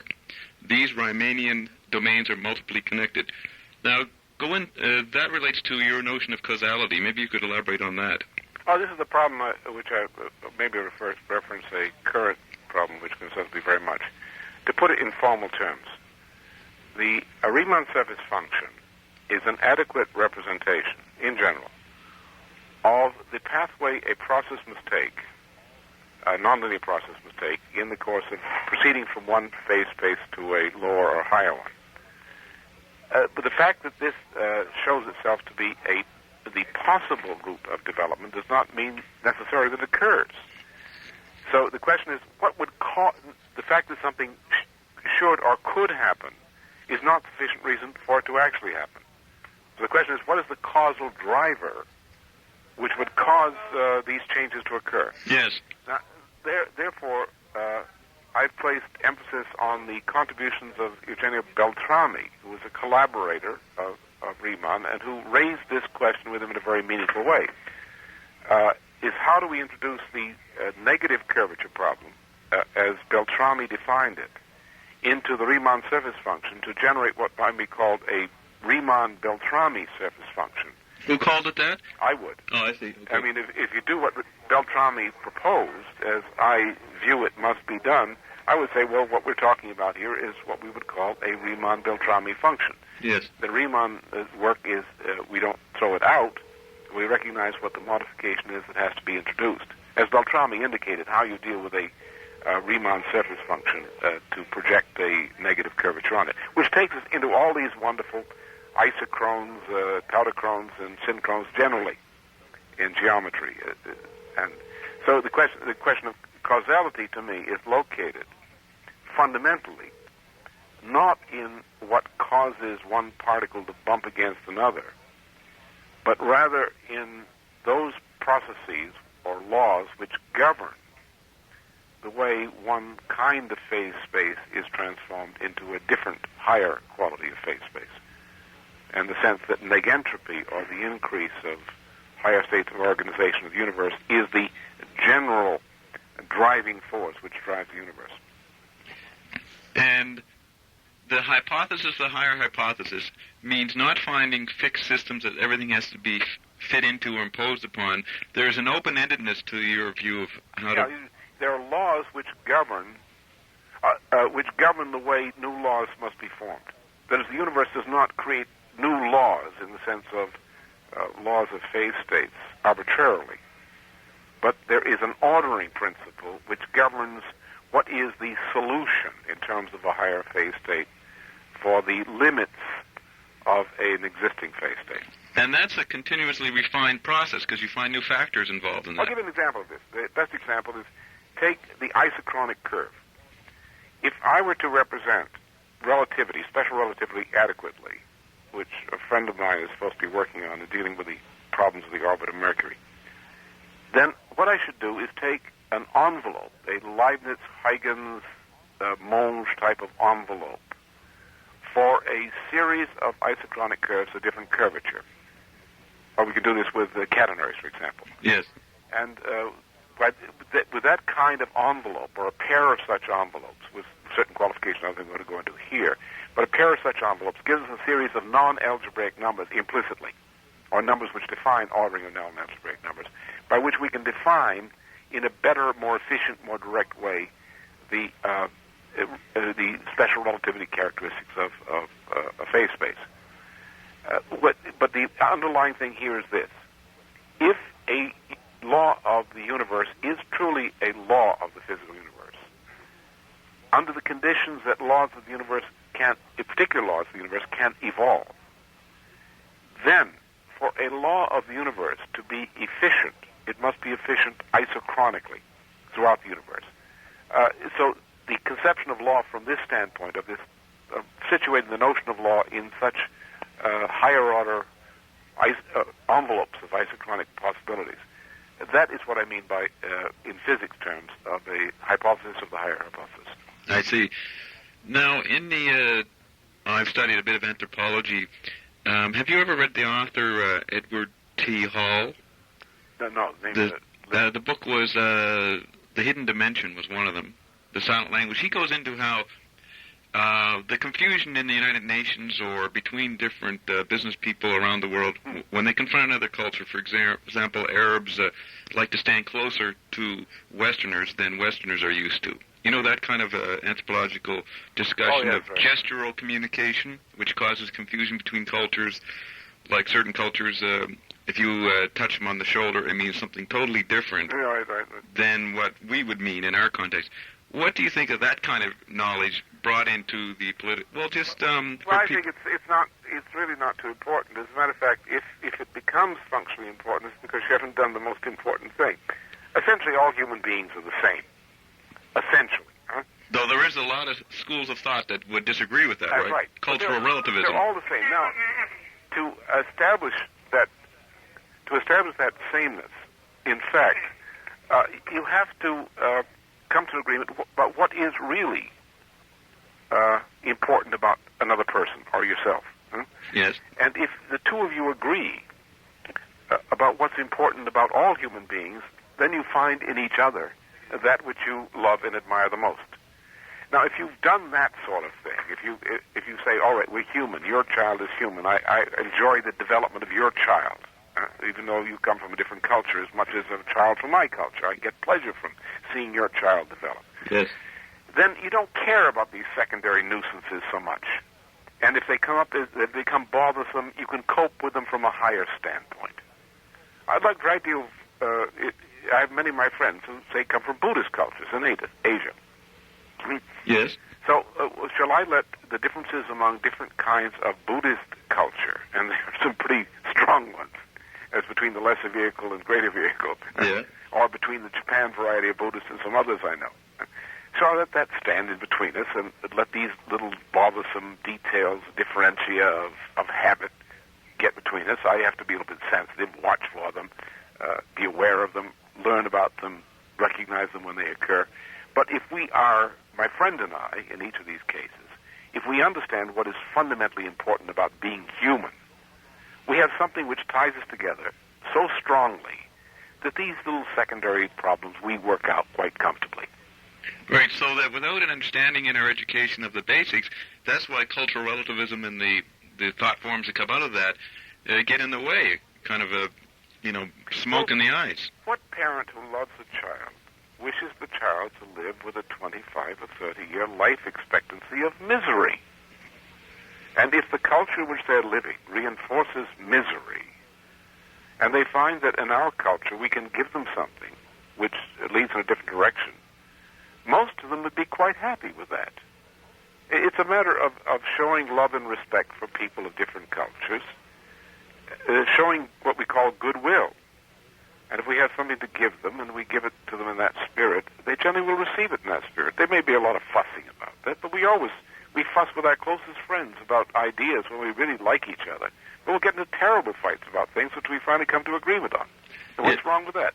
Right, so that's why you would disagree with such approaches, strategies as appropriate technologies. All right. That's where you're exaggerating. I like to see a human mind develop. I like to see a child playing with blocks, and like to see the light illuminating the entire personality of that child with joy.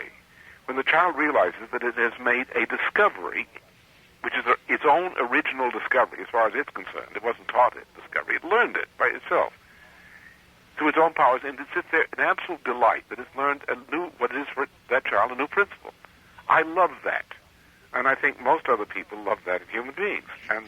And you don't think that kind of knowledge is culturally conditioned in the West, to be a Western form of knowledge? No, it's not. Not as such. I air all over the world. I see people in Africans. I've seen Indians. I've seen Southeast Asians and so forth. It's a universal thing.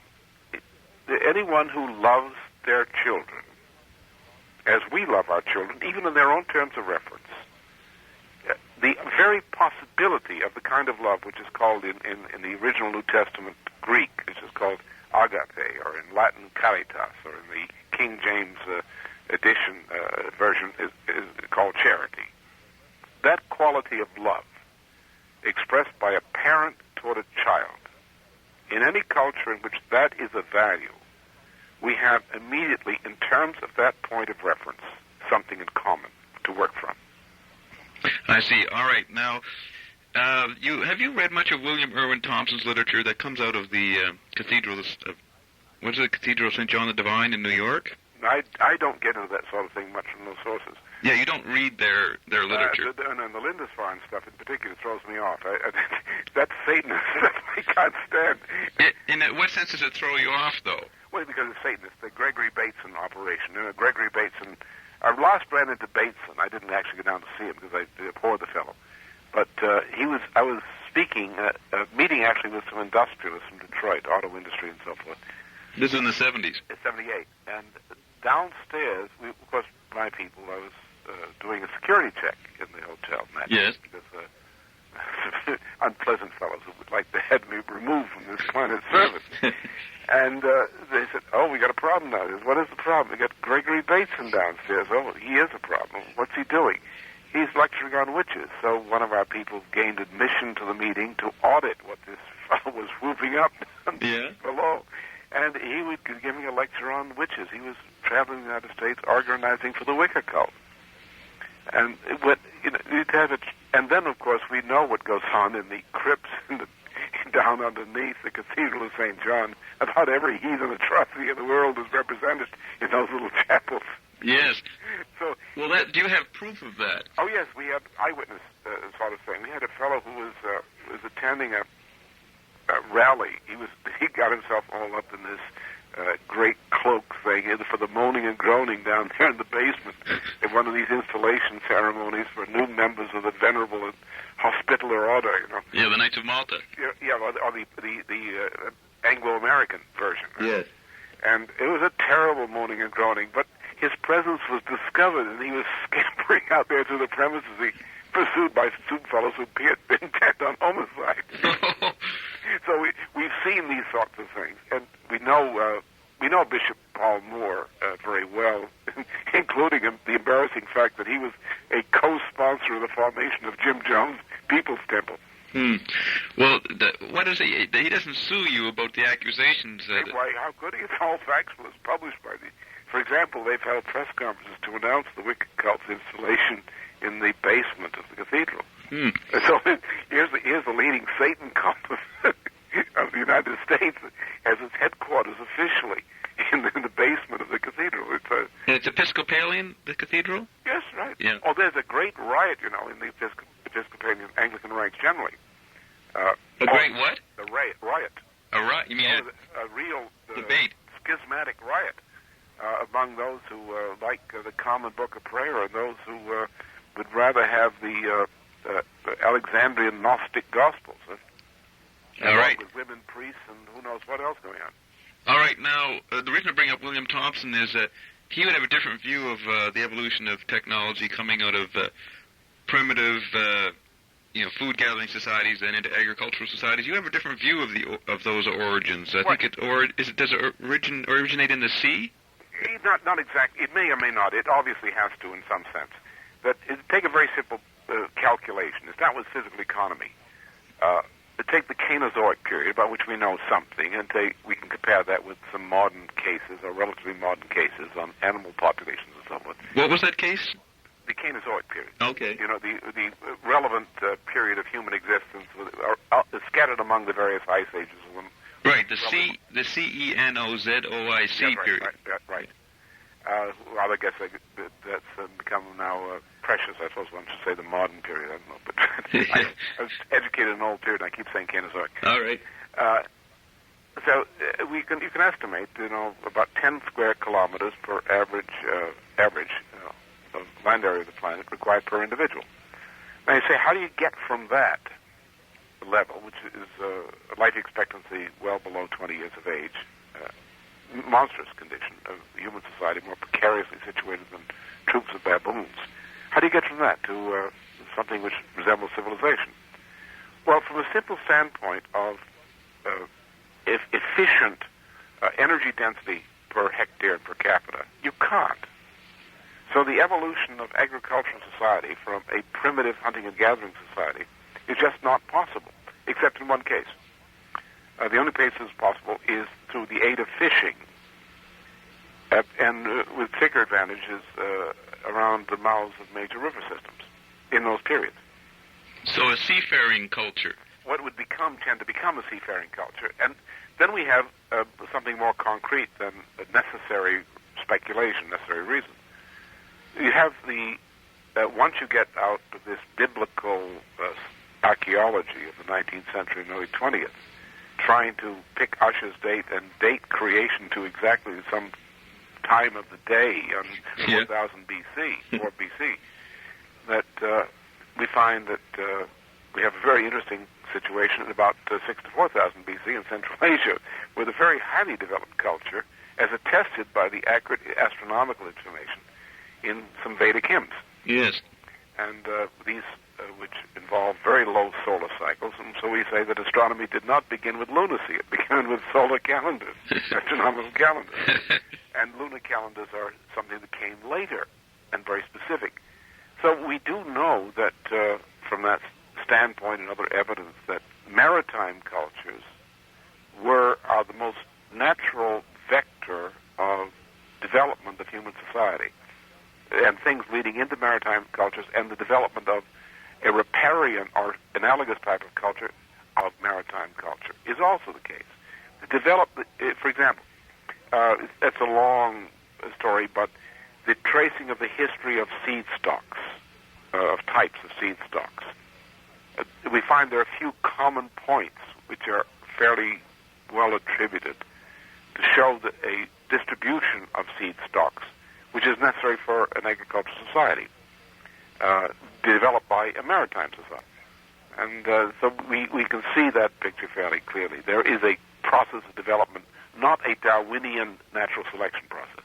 Darwinian natural selection is impossible in physical economy, whereas what seems to be the case, as all the evidence tends in that direction. Even Thor Heyerdahl came around to that point of view gradually on, for example, the case of and boldly suggesting, perhaps for him, that the Mesopotamian culture was an outgrowth of the pre-Aryan Indus Valley Society. Pre-what? Pre-Aryan Indus River Society. These Mohenjo-Daro, Harappa, so on. Yes. Which I guess is fairly late. We can date some things earlier, which appears to be originally Dravidian. But it appears to be also very much a maritime culture, going a little bit beyond what he's willing to concede. But nonetheless, this is all the evidence points in that direction. So that those cultures that worked with the sea or were not as landlocked as other cultures would make the technological leaps. to fish, higher energy density. Very simple problem. Where do you get food? For example, the degree that there were Arctic cultures during the Ice Age period, where the Arctic region was not glaciated, but the adjoining land masses were. As a matter of fact, what was the equivalent of the Gulf Stream during those periods warmed up the Arctic region so that it was more or less habitable, but it still had the calendar characteristics of that period, apart from the tilting of the pole, that sort of thing. But the only kind of culture that survives under those conditions and can do quite well would be a fishing culture, a maritime fishing culture. All right, we've come to the end of another section of our interview with Lyndon LaRouche. That's the International Connection for this week. We'll be back next Sunday morning at 10 o'clock for more dialogue with Lyndon LaRouche. I'm Bob Marshall for CKLN. Welcome to the International Connection. Today we continue our conversation with Lyndon LaRouche from his jail cell in Alexandria, Virginia.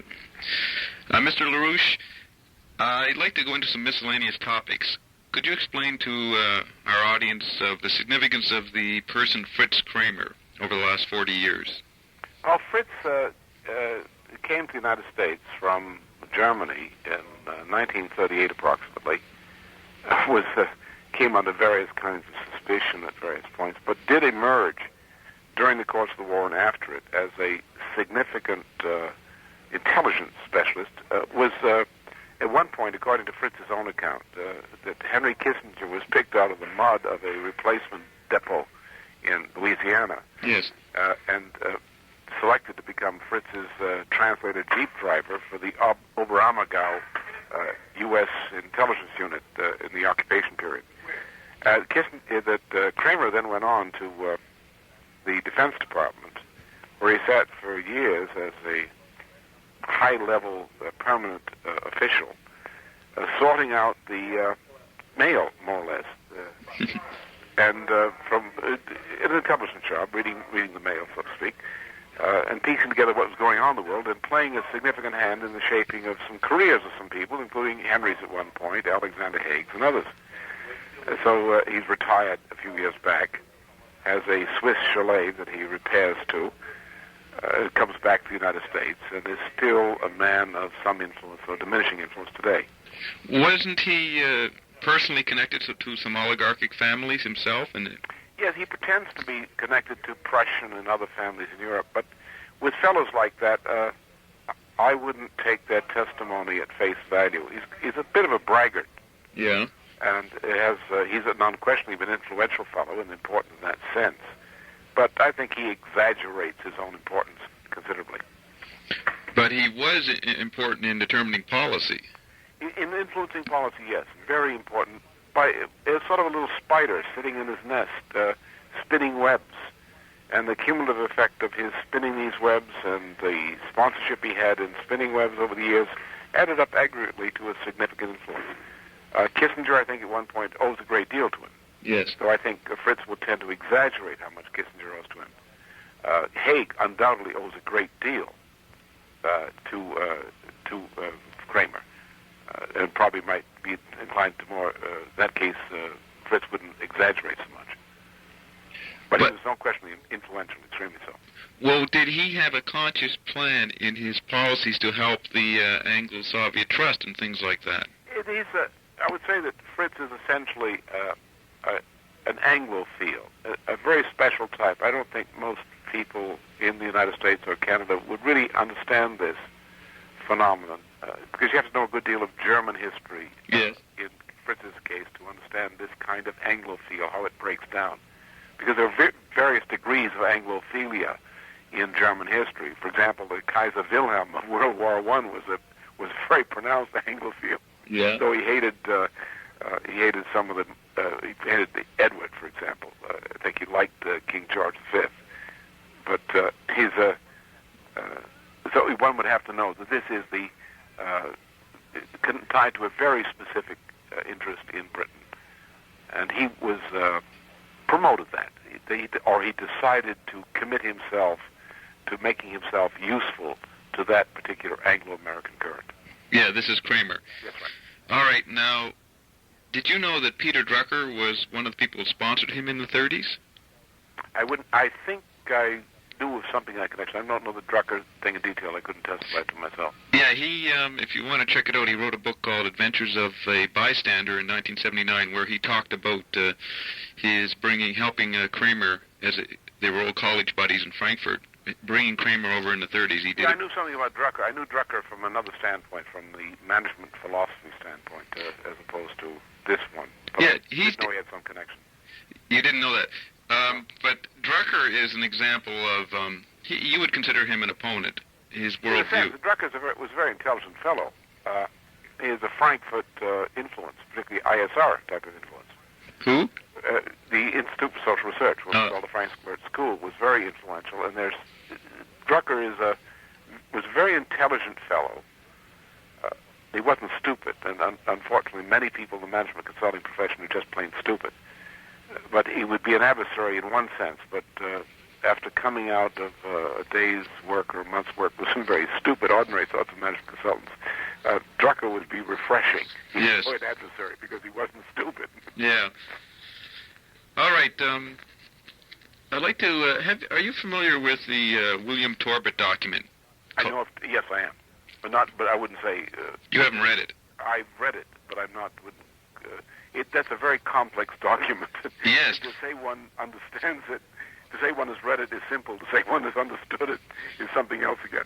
Right. Well, you have a very interesting statement in the second issue of Dope Incorporated. The one came out in 85, 80. No, I didn't write that, but I know who did, and I know the work. Yes. Yeah, and talking about the Kennedy assassination, you have here, the EIR people have this, by no later than 1943, as a part of the Yalta process accepted by FDR, both the Soviet and Anglo-American intelligence services had begun recruiting from the ranks of the most rabid Nazis for post-war intelligence work. Anglo-Soviet cooperation in such projects actually reflected a long-standing deal struck between Churchill and members of the Soviet Cheka of Felix Dzerzhinsky during Lenin's lifetime. Among those recruited were the East European Solidarists, who became an all-purpose asset of combined British and Soviet networks in the post-war period. Among the services rendered by these Eastern Nazis was the penetration of right-wing circles in the West.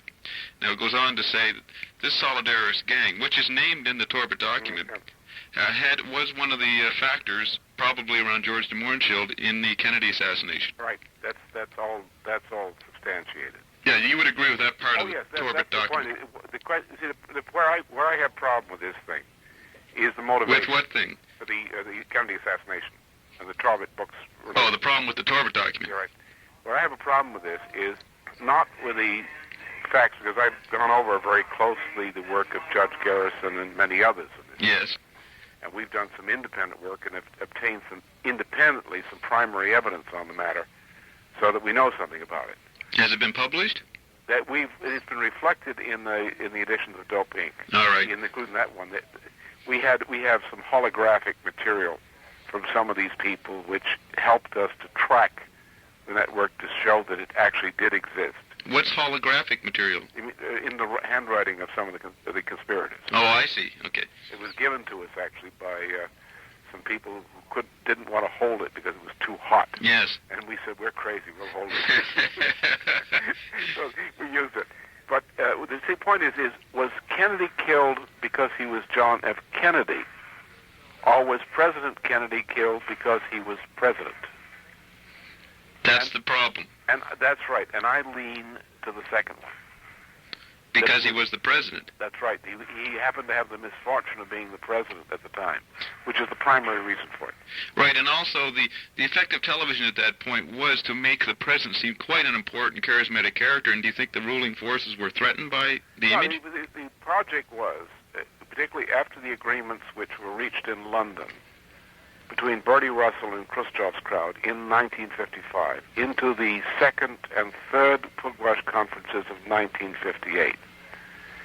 A deal was struck which might be called Yalta, New Yalta, might be called Trust 3. Right. And under this deal, it meant that world federalism, based on increasing work toward establishing global power sharing between Moscow and the Anglo-American liberals, was in the works. And it meant that the sovereign nation-state as an institution and most emphatically the characteristics of the executive branch of the United States government had to be eliminated.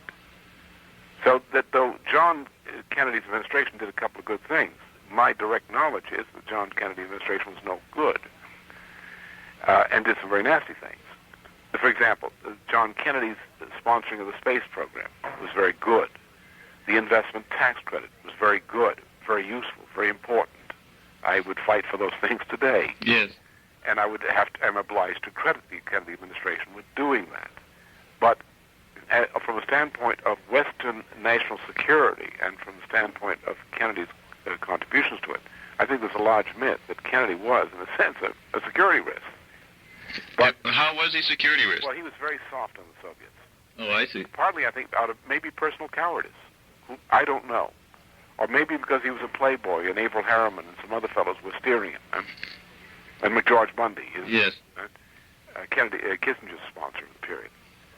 I don't know why exactly, but I know he was a problem. And he was not a very serious president. He liked to chase girls more than he liked the presidency.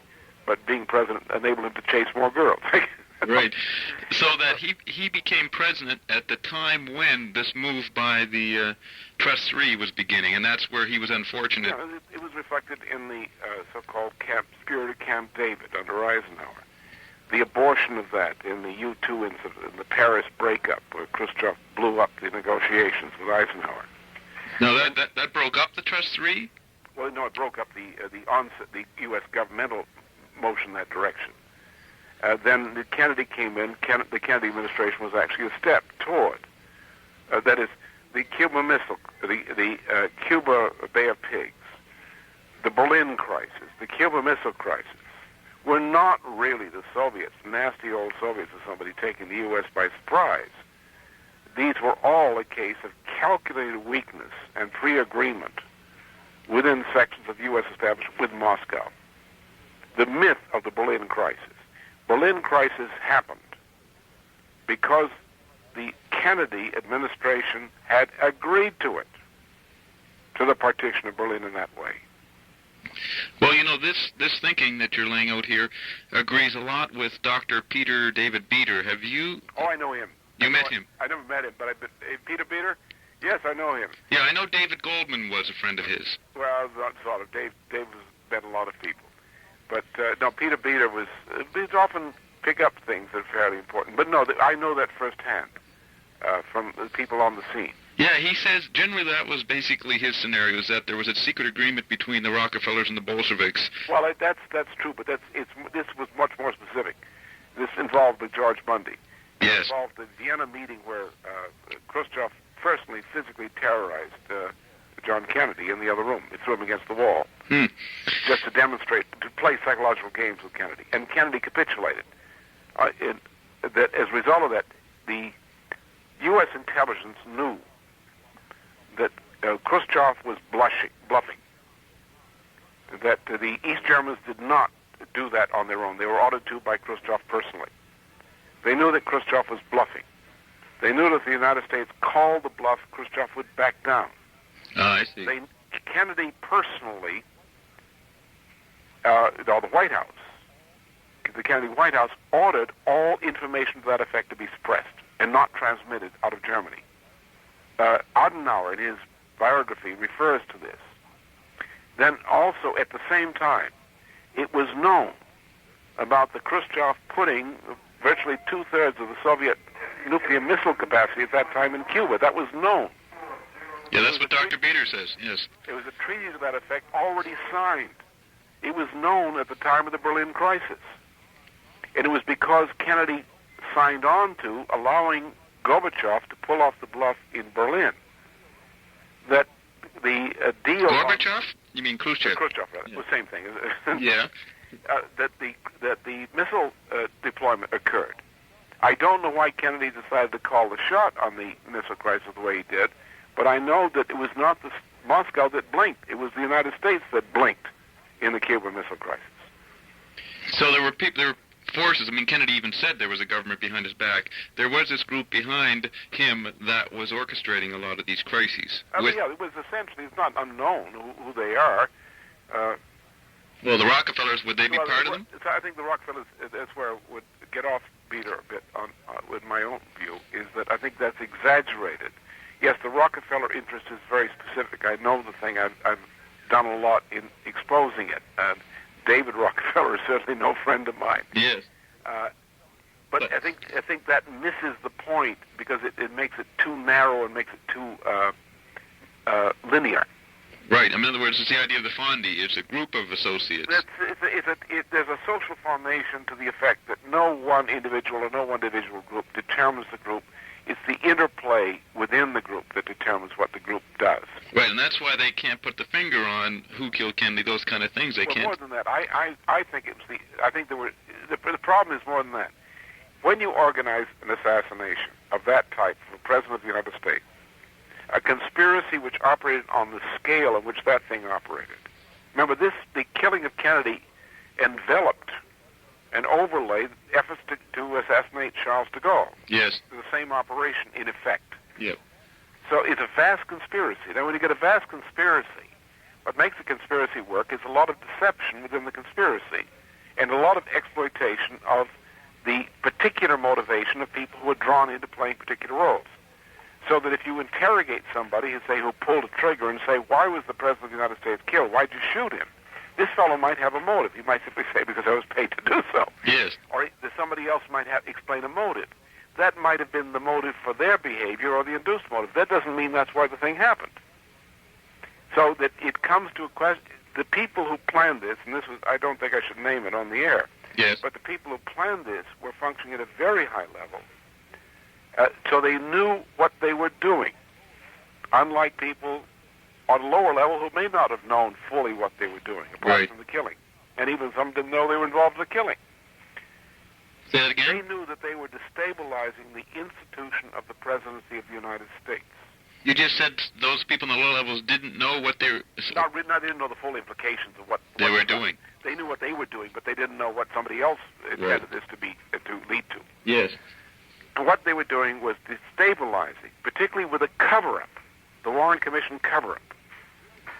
The combination of the assassination with the cover-up actually did destabilize the United States, destabilize the institutions of government of the United States, destroyed the presidency as an efficient instrument of government, as a constitutional instrument. And the fellows who organized this thing at that level knew they were doing this. So therefore, I say they weren't out to kill Kennedy, though somebody may have come up with motives for killing John F. Kennedy. They were out to kill President Kennedy because he was president. The institution. The institution. Okay, you've made that clear. Now let's go to another charge. One thing. Why wouldn't you name the names?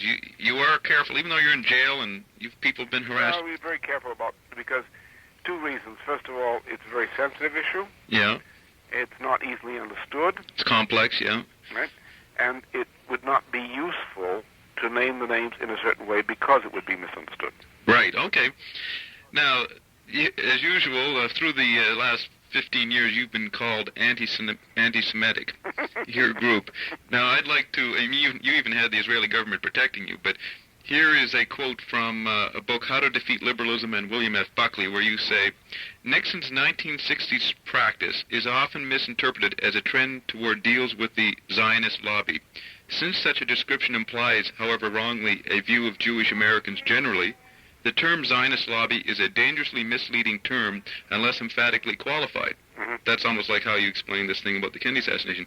To continue. To equate Jewish Americans generally with a Zionist lobby is to degrade the ordinary citizen of Jewish religion or origins into a mere political commodity, to political chattels of the Rothschilds, Montefiore's, Bronfmans, Max Jacobs, Max Fisher, and all. Since the Zionist lobby potencies are merely subordinates and political thugs for London and the Manhattan Episcopalian gang, Nixon's essential corruption was his selling out the existing mass base of the Republican Party in favor of corrupt deals with the Eastern liberal establishment.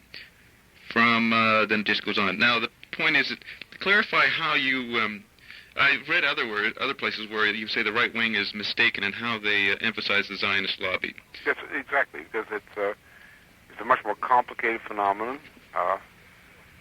What did you have? You have a bunch of people around saying, we are the Zionist lobby, or we're the Jewish lobby. walking into various institutions and say, I speak in the name of the Jewish lobby. And I said, well, where's your patent of nobility here? Who gave you this authority? Yes. You claim to represent something. What are you?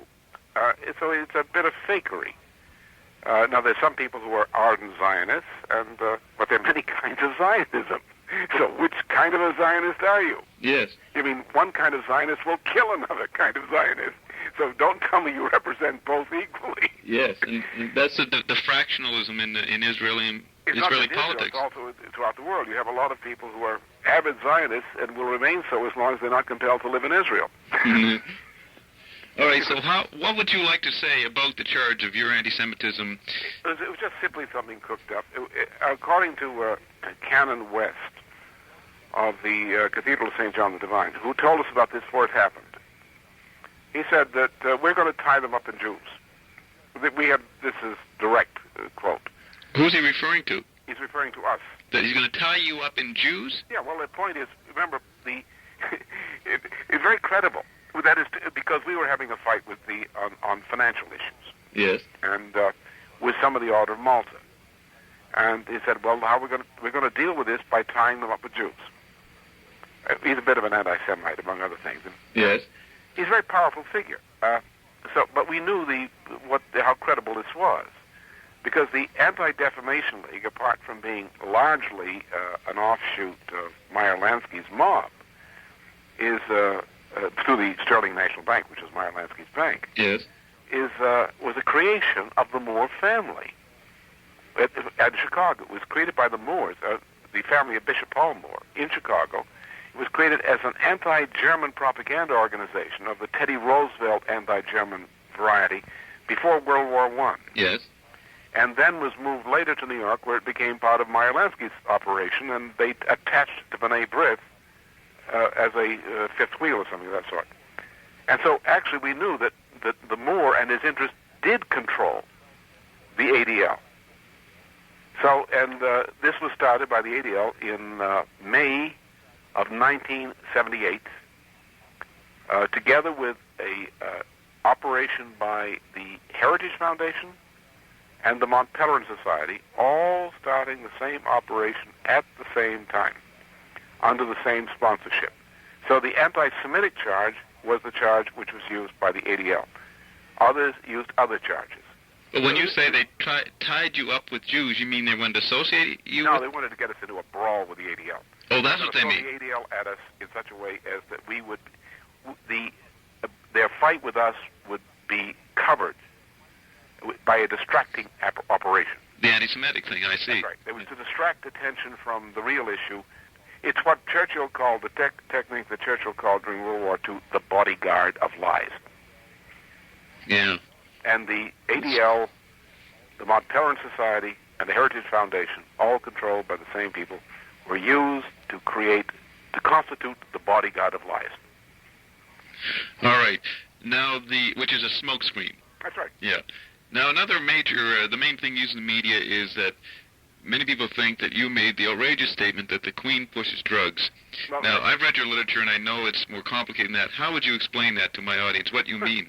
Well, in 1982, a fellow who is a drug pusher, who was then employed by NBC TV News in its Chicago flagship station, did an interview with me, purportedly on the subject of the Dope Incorporated, a book.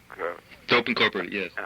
Now, he said, we refer in this book to the British role in drugs, and said, are you calling the Queen a drug pusher? Which I said, well, in one part, I said, this, of course, is absurd. She doesn't sell nickel bags on the circle or some stupid thing like that. Yeah. But I said, she does have responsibility, referring to the book, in the sense, the moral responsibility, in the sense that she's the head of government of not only the United Kingdom, but of a number of Commonwealth countries. And referring again to what we discussed earlier in the interview, the money laundering problem through yes. offshore banks, that she knows this is going on and doesn't do much about it. And she doesn't do as much as her powers and influence would permit her to do. And in that sense, she's morally responsible. So for then NBC, then in 82, took that interview, a clip from that, as the basis for saying he says the Queen of England pushes drugs. And then national NBC TV News in 1984 popularized by copying directly and adopting directly this Mark Nycanon thing from 1982, and that's how the thing was done. It just by complete repetition, constant repetition. I didn't happen to say that. By Henry Kissinger might be a different proposition. Yes. Because he'd do anything or anybody for money. All right. Well, why do you think the Queen doesn't take responsibility for that situation? It's a policy matter. It's an oligarchic matter. Yeah, this is where the finding comes in. She would be removed if she did. Well, not only that, there's an effort to remove her now. There's some people would like to have Prince Charles assume the throne, get her out quick, and she so far has been reluctant to go along with that arrangement. Why do you think she is? Do you know? I don't know. They're boosting Prince Charles. I know one good thing about Prince Charles. He's a cellist, an amateur cellist. Yes. He likes classical music, and from that standpoint, that's a good thing. So I always say, well, that's a good thing. I know a good thing about you, Prince Charles. Let's be careful about this. Let's not go overboard. But he's being represented as being a wild Aquarian. I see. Yes. And the apparent motive, and of course his father is associated with the World Wildlife Fund, which is a little more than wildly Aquarian. So that's being pushed. I don't know exactly what the internal politics of the royal family are. All right. I think I understand. Let's move on. We're running out of time. Move on to the next topic. Why do you think the modern humanist should have a sense of classical tragedy? That's history. Tragedy was invented as a way of teaching people the principles of history, essentially. That is, if we go back to, for example, Aeschylus, or even if you look at the Homeric work, these are essentially tragedies in principle. But of course, Aeschylus introduces this great, masterful use of tragedy as a way of teaching history. Plato's dialogues are actually modeled on tragedy. They are tragedies. The Socratic method is the same method of tragic dialogue. Great drama, in turn, is based only on Aeschylus's tragedy, but it's based directly upon the Plato's Socratic dialogues. Well, what is the tragedy? The tragedy, essentially, normally, mankind stumbles along in an ordinary period of survival, following certain lines of more or less traditional behavior or traditional development of behavior, and things go along fairly well. Then we come to a point at which everything begins to fall apart. And the reason things fall apart is not because of a particular problem, but because the prevailing set of beliefs about the way policy is to be made prevents the society, or the leading institutions of the society, from choosing the kinds of alternate policies which would solve the problem. And therefore, crises arise not from the fact that problems arise. Usually, there are a few extraordinary exceptions, but in general, crises do not confront society because problems occur. Crises occur because every effort by society to solve the problem makes the problem worse, because society is incapable, apparently, of selecting anything but wrong solutions to this kind of problem.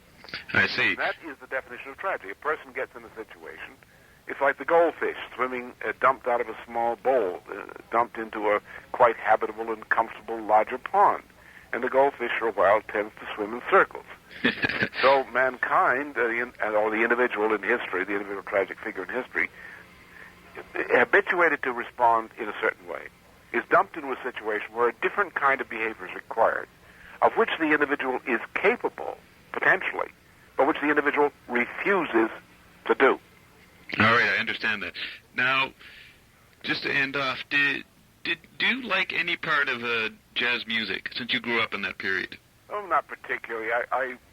I was always interested in it, up to a point, experimentally, as a way of sort of a random excursion to see, without liking it as music, what you could learn from it. Yeah, you were interested in, you mean what the experiments of jazz did, or you experimented? The experimental aspect of it. It's like looking out of the corner of your eye. Huh? Yes. You always say, okay, now I know how to do certain things. I understand certain rules. I understand this field. Let me just go a little bit haywire here. Let's go out, look out this thing out of the corner of my eye. Something looks a little wild. and see if trying to reconcile what I know with something that's a little wild, if that broadens my conceptual overview of what I already know and jogs me to look for possibilities which I previously overlooked. But in general, classical music is what you're really interested in. The classical tradition even is always mine. It's the only musical tradition, actually, because it conforms to, of course, what I know to be aesthetical principles. All right, well, maybe in future interviews we can go into those. We have touched on those principles over the last 4 interviews, 4 1.5-hour interviews. Thank you very much, Mr. LaRouche, for taking the time to do this from your cell in Virginia. I hope you are let out soon, that the movement, the international movement, grows to help you get out of the situation you're in, and I look forward to talking to you again. Good to be with you. Thank you, Mr. LaRouche. That's the International Connection for this week. We'll be back next Sunday morning at 10 o'clock for more.